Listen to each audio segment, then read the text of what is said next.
नमस्कार, स्वागत है आप सभी का। मैं हूं आपके साथ शांतनु त्रिपाठी। बुलेटिन की शुरुआत करते हैं बड़ी खबर के साथ। खबर रुद्रप्रयाग केदारनाथ यात्रा से जुड़ी हुई है, जहां पर आपको बता दें कि इस मार्ग पर यात्रियों के बीच लाठीचार्ज हुआ है। रुद्रप्रयाग केदारनाथ यात्रा मार्ग पर यात्रियों के बीच आपस में ही लाठीचार्ज हो गया। एक दूसरे पर श्रद्धालु लाठियां बरसाते हुए नजर आए। आपस में ही श्रद्धालु भिड़ गए, लाठियों से हमला किया। तस्वीरें आप देखिए किस तरह से एक दूसरे पर हमलावर। ये श्रद्धालु सीतापुर पार्किंग स्थल को श्रद्धालुओं ने रणभूमि बना दिया। एक दूसरे पर लाठी से जोरदार प्रहार करते हुए नजर आए। वीडियो सोशल मीडिया पर वायरल हो रहा है। रुद्रप्रयाग केदारनाथ यात्रा मार्ग पर श्रद्धालु आपस में ही भिड़ गए, जमकर लाठियां एक दूसरे पर चलाते हुए नजर आए।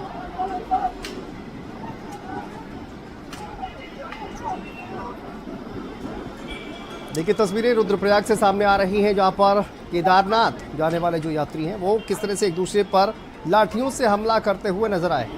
आपस में ही ये श्रद्धालु भिड़ गए और उसके बाद जमकर चली लाठियां। पार्किंग स्थल जिसको श्रद्धालुओं ने रणभूमि में तब्दील कर दिया। देखिए हर एक श्रद्धालु के हाथ में आपको लाठी नजर आ रही है और जमकर एक दूसरे पर लाठियां बरसाते हुए ये नजर आ रहे हैं।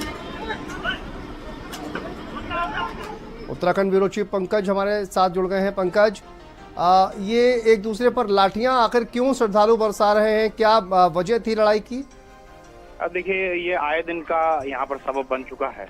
ये जितने भी हैं ये हरियाणा के रहने वाले लोग थे और किसी बात को लेकर कहा सुनी इनके बीच हुई और उसके बाद ये कहा सुनी जो है वो लाठी की लड़ाई में बदल गया। हालांकि जो स्थानीय वहाँ पर पार्किंग में लोग थे उन्होंने किसी तरीके से इन लोगों को छुड़ाया, लेकिन इस बीच में जो लोग छुड़ा रहे थे उन पर भी इनके द्वारा लाठी से हमला किया गया।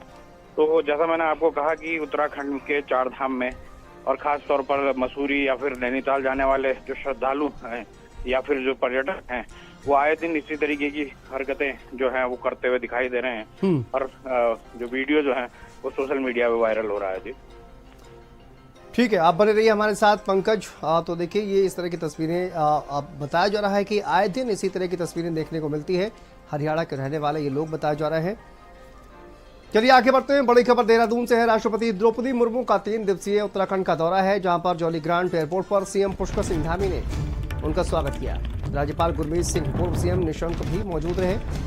राष्ट्रपति 3 दिवसीय उत्तराखंड के दौरे पर हैं और जौलीग्रांट एयरपोर्ट पर सीएम पुष्कर सिंह धामी ने राष्ट्रपति का स्वागत किया। उत्तराखंड के राज्यपाल गुरमीत सिंह, पूर्व मुख्यमंत्री रमेश पोखरियाल निशंक भी इस दौरान मौजूद रहे और एयरपोर्ट से सड़क मार्ग के द्वारा देहरादून के लिए रवाना हुए।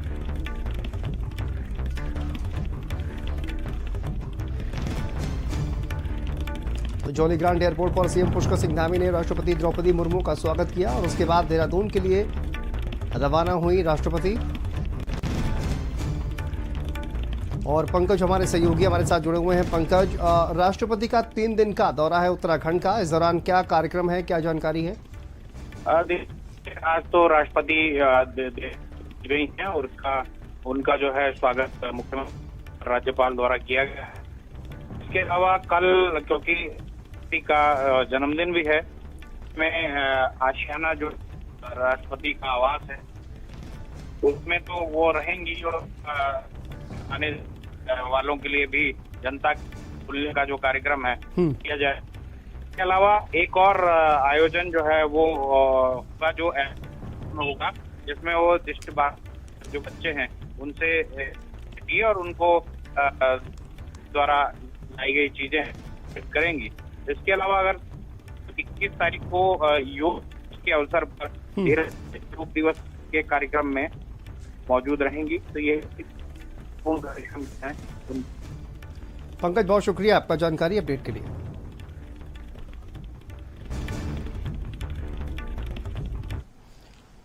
आदि कैलाश यात्रा को लेकर केंद्रीय सड़क परिवहन राज्य मंत्री अजय टम्टा ने बयान दिया है और बताया कि आदि कैलाश तक मार्ग बनने के बाद यहां पहुंचने वाले तीर्थयात्रियों और पर्यटकों की संख्या में लगातार बढ़ोतरी हो रही है। मंत्री अजय टम्टा ने बताया कि प्रतिदिन 2000 पर्यटक यहां पर आ रहे हैं, जो इस क्षेत्र में रोजगार के साथ एक प्रसिद्धि की ओर भी बढ़ रहा है। एक बड़ी उपलब्धि है उत्तराखंड के लिए। मैंने दोनों बार देखा कि उस लंबे रूट पे जब हम जाते हैं पिथौरागढ़ से धारचूला और धारचूला से तवाघाट होते हुए और हम गुंजी तक जब गए कुट्टी तक गई, जोलिंगकोंग तक गया, तो मुझे जो पर्यटकों की संख्या दिखी और जो इनर लाइन में हमारे परमिट जाते हैं तो लगभग 1,500 से 2,000 लोग पर डे आदि कैलाश के एवं पर्वत के जोलिंग हमारे पार्वती सरोवर के दर्शन करने जा रहे हैं। और यही आंकड़ा पहले साल भर में होता था, जो एक दिन की संख्या है 1,500 की, वो साल भर में जाते थे। अच्छी बेहतरीन रोड कनेक्टिविटी के कारण से और वहाँ पर रहने की व्यवस्था जो होम स्टे डेवलप की है सरकार के माध्यम से बेरोजगार युवा भाई बहनों ने, उनको भी एक रोजगार मिल रहा है, ये अपने आप में अभूतपूर्व है। अप्रैल के अंतिम सप्ताह से शुरू हुई चारधाम यात्रा में हर दिन नए रिकॉर्ड बन रहे हैं। 30 लाख से अधिक श्रद्धालु चारधाम यात्रा में अभी तक शामिल हो चुके हैं। तो वहीं पर स्वास्थ्य विभाग भी स्वास्थ्य स्क्रीनिंग का एक नया रिकॉर्ड कायम करने जा रहा है। बीते साल 9,50,000 लोगों की स्क्रीनिंग यहां पर की गई थी। वहीं इस वर्ष जून के महीने में ही 7,50,000 से अधिक श्रद्धालुओं की स्वास्थ्य की जांच पूरी हो चुकी है। और इस पर स्वास्थ्य सचिव ने जानकारी दी है। उन्होंने क्या कुछ कहा है, सुनिए। कोई विजन नहीं होने। अब तक लगभग हमने 7.5 लाख से भी ज़्यादा यात्रियों की हम लोगों ने स्क्रीनिंग हम लोगों ने की है। इसमें से लगभग 5 लाख से भी अधिक जो यात्री हैं उनकी स्क्रीनिंग हमने जो हमारे मेडिकल रिलीफ पोस्ट हैं चारों धामों की यात्रा रूट पे वहाँ पे हमने की है। बाकी जो हॉस्पिटल्स में हमने लगभग 2 लाख से भी अधिक यात्रियों की स्क्रीनिंग की है। और मैं अगर कंपेयर करूं पिछले साल के आंकड़ों से तो पिछले साल पूरे यात्रा में हम लोगों ने लगभग 9.5 लाख यात्रियों की स्क्रीनिंग की थी। लेकिन ये आंकड़ा जो है मुझे लगता है कि जून एंड तक क्रॉस कर जाएगा। हम लोग पिछले साल का जो स्क्रीनिंग के जो नंबर्स थे वो हम लोग इस बार जून एंड में ही इसको क्रॉस कर देंगे। चलिए आगे बढ़ते हैं। देहरादून से खबर है, मुख्यमंत्री आवास परिसर में योगाभ्यास हुआ। मुख्यमंत्री पुष्कर सिंह धामी ने योगाभ्यास किया। प्रदेशवासियों से नियमित योग करने की उन्होंने अपील की है। योग भारतीय संस्कृति का एक अभिन्न हिस्सा है, सीएम ने कहा। पीएम के प्रयास से योग को अंतर्राष्ट्रीय मान्यता मिली है। हर वर्ष 21 जून को योग दिवस मनाया जाता है।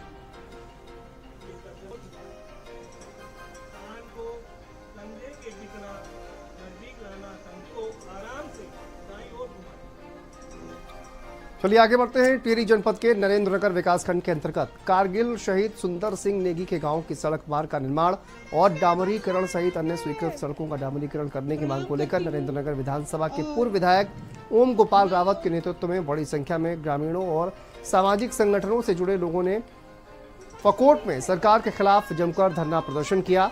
उन्होंने कहा कि सैनिकों के नाम पर राजनीति करने वाली भाजपा सरकार सैनिकों को ही अपमानित करने का काम कर रही है।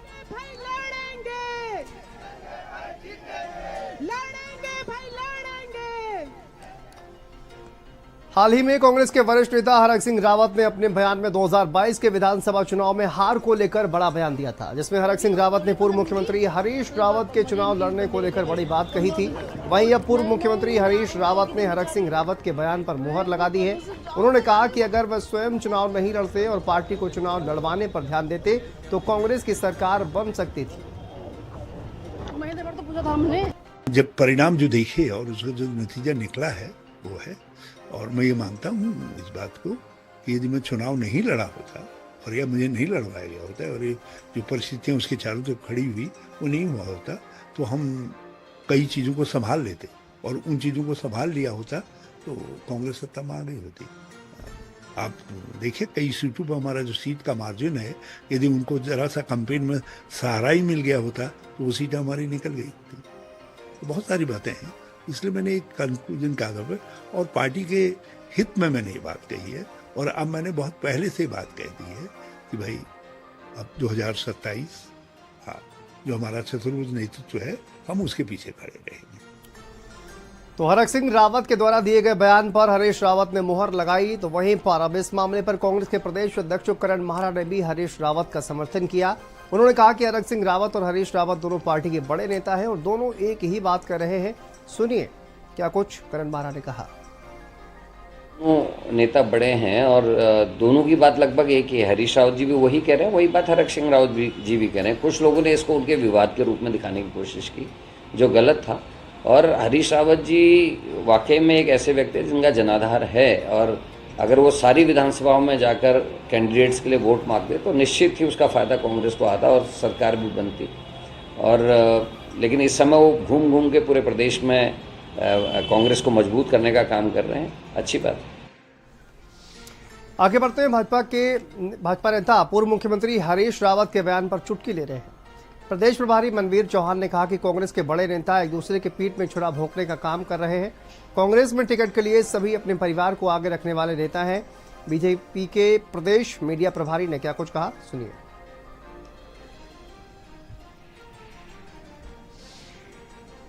जितनी बार कांग्रेस पार्टी चुनाव हारेगी, आदरणीय हरीश रावत जी लगातार जो चुनाव हार रहे हैं, उतनी बार उनको अपनी पुरानी यादें, पुरानी जो उन्होंने करतूतें की हैं, जो उन्होंने प्रदेश को लूटने का काम किया है, जो काम उत्तराखंड की जनता को पसंद नहीं था, वो काम उन्होंने किए हैं, तो उनको समय समय पर आते रहेंगे।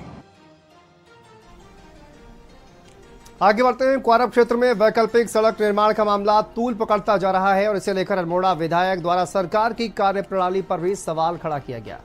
अल्मोड़ा विधायक मनोज तिवारी ने आज दूसरे दिन कांग्रेस जनों को लेकर प्रांतीय खंड लोक निर्माण विभाग कार्यालय परिसर में धरना प्रदर्शन किया। उन्होंने कहा कि लाखों की लागत वाली 1.7 किलोमीटर सड़क का ठेका बिना टेंडर के दिया गया, सुनिए। कोई भी अगर टेंडर प्रक्रिया होगी, कोई भी कहीं पे कोई काम शुरू होगा, तो इतनी बड़ी धनराशि में उसमें निविदाएं आमंत्रित की जाएंगी। उसके बाद तिथि निश्चित होगी, उसका खुलने की डेट होती है, उसके बाद टेक्निकल बीट जाती है, उससे फाइनेंशियल बीट होती है, तब जाके बॉन्ड होता है। लेकिन विभाग के द्वारा हरी ठेकेदारों को यहाँ प्रवेश करने के लिए इतने बड़े काम को सीधे सीधे दे दिया गया है। ये सीधे सीधे ये मानकों का उल्लंघन है और इसमें कहीं ना कहीं भ्रष्टाचार के भेंट ये वोटर मार्ग चढ़ गया है।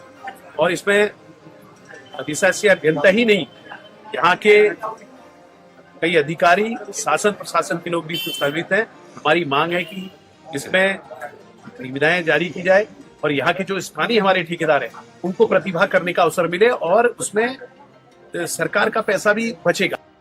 10 करोड़ के काम उत्तराखंड के स्थानीय लोगों को मिलना चाहिए, जिसमें अधिशासी अभियंता द्वारा घोर लापरवाही मिली भगत के उसमें बिना टेंडर के, बिना विज्ञप्ति के काम बांटे गए हैं। हमारी मांग यह है कि जब तक एक टेंडर निरस्त नहीं होंगे तब तक हमारा धरना प्रदर्शन जारी रहेगा। अगर हमें आत्मदाह करने की अगर जरूरत पड़ेगी तो हम वो भी करेंगे। पहले हम अधिशासी अभियंता और जितने मिले कर्मचारी हैं उन सब का हम बहिष्कार करते हुए और इनके सरों में मिट्टी तेल छिड़कते हुए इनको आग लगाते हैं, उसके बाद हम आगे कार्रवाई करेंगे जब तक हमारी मांगें पूरी नहीं होंगी। लैंसडाउन से भाजपा विधायक महंत दिलीप रावत ने एक बार फिर से अपने बेबाक बयान से भाजपा सरकार पर निशाना साधा। अपने विधानसभा में एक विद्युत कर्मी की करंट लगने से हुई मौत के बाद भाजपा विधायक ने विद्युत विभाग को कटघरे में खड़ा किया। महंत दिलीप रावत ने कहा कि पैसा ले लेकर टेम्परेरी एमडीओ डायरेक्टर बने हुए हैं। महंत दिलीप रावत के इस बयान के बाद जीरो टॉलरेंस की सरकार को लेकर कई सवाल खड़े हो गए। देखिए, मेरे यहाँ एक विद्युत कर्मी का करंट से जो है मृत्यु हो गई है ऑन ड्यूटी पे, और ये बड़ा दुर्भाग्यपूर्ण है। और मैं समझता हूँ कि यूपीसीएल की बहुत घोर लापरवाही है। और मेरा तो यहाँ तक कहना है कि इस समय यूपीसीएल में बहुत बड़ी लापरवाहियाँ हो रही हैं। टेम्परेरी एमडी बने हैं, टेम्परेरी डायरेक्टर बना है और पैसा ले लेके इनको पोस्टें बांट दी गई हैं। और ये समझ लो कि क्षेत्रों में अफरा तफरी है। मेरे यहाँ डिवीजन कोई है, जेई कहीं से आ रखा है, एसडीओ कहीं से आ रखा, प्रॉपर कोई काम नहीं हो रहा है। और मेरे कई बार एमडी से कहने के बावजूद भी उन्होंने ये कार्रवाई नहीं करी। मैं समझता हूँ कि सेवा विस्तार के नाम पर मेवा ज़्यादा खा रहे हैं ये आज वर्तमान में अधिकारी। आगे बढ़ते हैं। नेशनल जूनियर चैंपियनशिप के उद्घाटन के मौके पर देहरादून पहुंचे मध्य प्रदेश के कैबिनेट मंत्री कैलाश विजयवर्गीय ने मुख्यमंत्री पुष्कर सिंह धामी की जमकर तारीफ की। उन्होंने कहा कि मुख्यमंत्री पुष्कर सिंह धामी के नेतृत्व में सरकार ने चारधाम यात्रा में श्रद्धालुओं की सुविधा के लिए बेहतर काम किए, जो केदारनाथ और बद्रीनाथ जाकर उन्होंने खुद महसूस किया।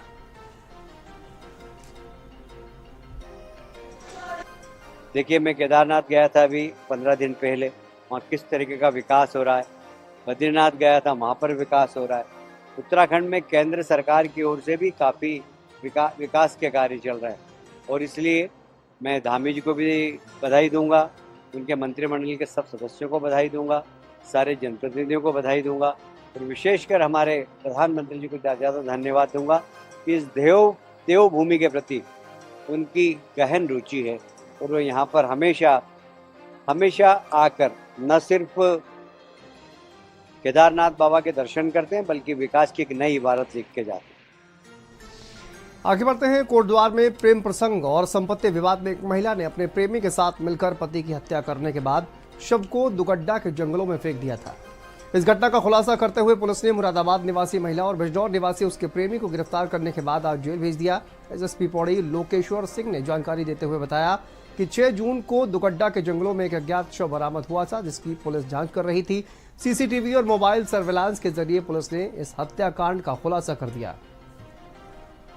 विवेचना में ये तथ्य प्रकाश में आए कि उक्त व्यक्ति के द्वारा दूसरी शादी की गई थी और इस व्यक्ति की जो दूसरी पत्नी थी उनके साथ मनमुटाव के कारण इनकी दूसरी पत्नी व उनके प्रेमी के द्वारा ही इनका मर्डर किया गया है। हमारी टीम के द्वारा विवेचना में जितने भी साक्ष्य हैं उनको एकत्रित किया गया।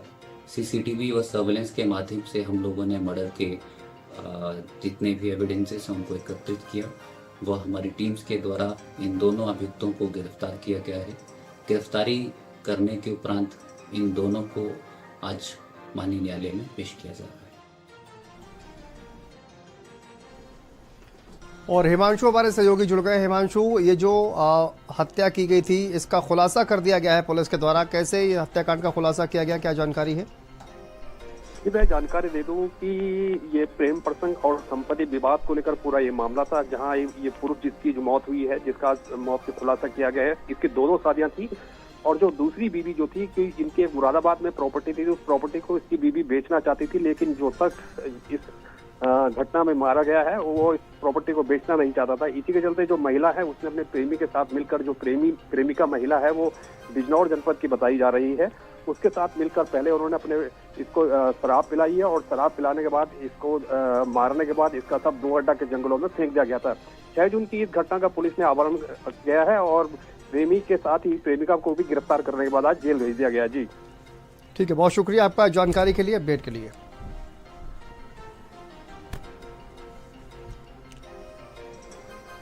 चलिए आगे बढ़ते हैं। देहरादून से खबर है, जहां पुलिस ने शराब पीकर वाहन चलाने और हुड़दंग मचाने वालों को कानून का सबक सिखाया है। वाहन से बाहर लटक कर हुड़दंग मचाने वाले 3 अभियुक्तों के खिलाफ पुलिस एक्ट के तहत कार्रवाई की गई है। पुलिस ने तीनों अभियुक्तों को हिरासत में लिया है। साथ ही पुलिस ने घटना में प्रयुक्त वाहन को भी सीज कर दिया।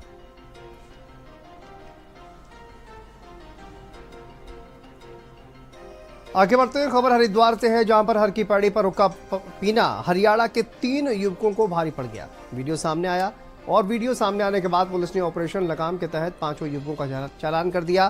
पुलिस की हिरासत में खड़े 5 युवक अपनी गलती पर माफी मांगते नजर आए।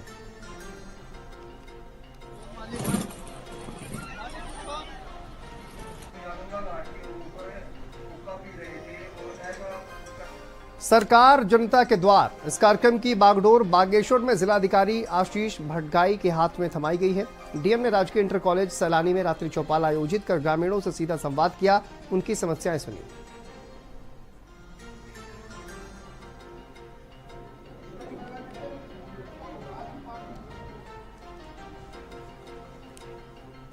अगली खबर का रुख करते हैं। प्रदेश में जल्दी पंचायत चुनाव होने वाले हैं और इसके लिए आरक्षण सूची भी जारी कर दी गई है। वहीं पंचायत चुनाव से पहले जारी की गई आरक्षण सूची को लेकर विपक्ष कई तरीके का सवाल उठा रहा है। इस पर कैबिनेट मंत्री सुबोध उनियाल ने पलटवार किया। देखिए, निश्चित रूप से आपत्ति में आएंगी। हर आदमी बेचारा अपने भविष्य को देखते हुए तैयारियां करता है, लेकिन एक जब कोई रोस्टर बन जाता है और उसमें रोस्टर के हिसाब से जब आरक्षण दिया जाता है तो निश्चित रूप से कई लोगों की आशाएं भी टूटती भी हैं और उसके बाद वो लोग आपत्ति करते हैं। आपत्तियां क्योंकि इसमें मुझे लगता नहीं किसी के हाथ में कुछ है, क्योंकि आरोही क्रम में सबसे ज्यादा अनुसूचित जाति जहां पर होगी उस जिले में, उस ब्लॉक में सबसे पहले वो आरक्षित होगा। अगर 10 सीटें अनुसूचित जाति को जानी है तो सबसे ज्यादा पॉपुलेशन वाली 10 सीटें वो आरक्षित हो जाएंगी। उसके बाद अगर उन 10 सीटों में भी 5 सीटें महिलाएं होंगी तो पहली 5 सीटें महिलाएं हो जाएंगी। उसी तरह शेड्यूल ट्राइब्स में है, जिनमें ज्यादा संख्या होगी वो जितना परसेंटेज है उसके हिसाब से वो आरक्षित हो जाएंगी। उनमें भी आधा सीटें जो पहली वाली हैं उनमें महिला आरक्षण हो जाएगा। इसी तरह ओबीसी में ओबीसी की जनसंख्या के आधार पर आरक्षण दिया जाएगा। चलिए यहाँ पर रुकते हैं छोटे से ब्रेक के लिए। खबरों का सिलसिला लगातार जारी।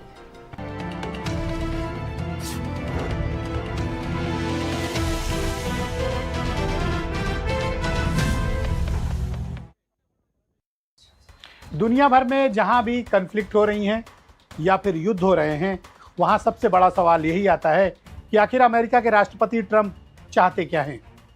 व्हाइट हाउस में उन्होंने पाकिस्तान आर्मी के चीफ आसिम मुनीर को लंच पर बुलाया, जबकि उन्होंने पाकिस्तान के राष्ट्रपति और प्रधानमंत्री को व्हाइट हाउस बुलाने से मना कर दिया।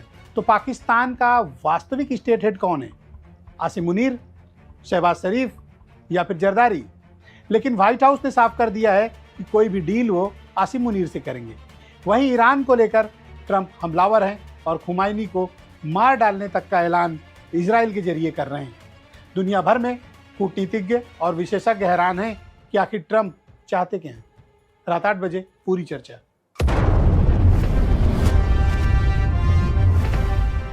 भोजपुरी के सबसे बड़े सितारे फोक भारत के मंच पर। दीप जला के दिवाली मैं मनाऊंगी, जन्मों के सारे पाप मिट जाएंगे रामायण। फोक भारत देखिए हर रविवार शनिवार रात 9 बजे भारत समाचार पर। भोजपुरी के सबसे बड़े सितारे फोक भारत के मंच पर। यही ठैया टिकुलिए राय गली दैया रे, के करा से पूछी, के करा से पूछी हो, के करा से पूछी, के करा से पूछी हो, के करा से पूछी। यही ठैया टिकुली है राय गली दैया रे, के करा से पूछी।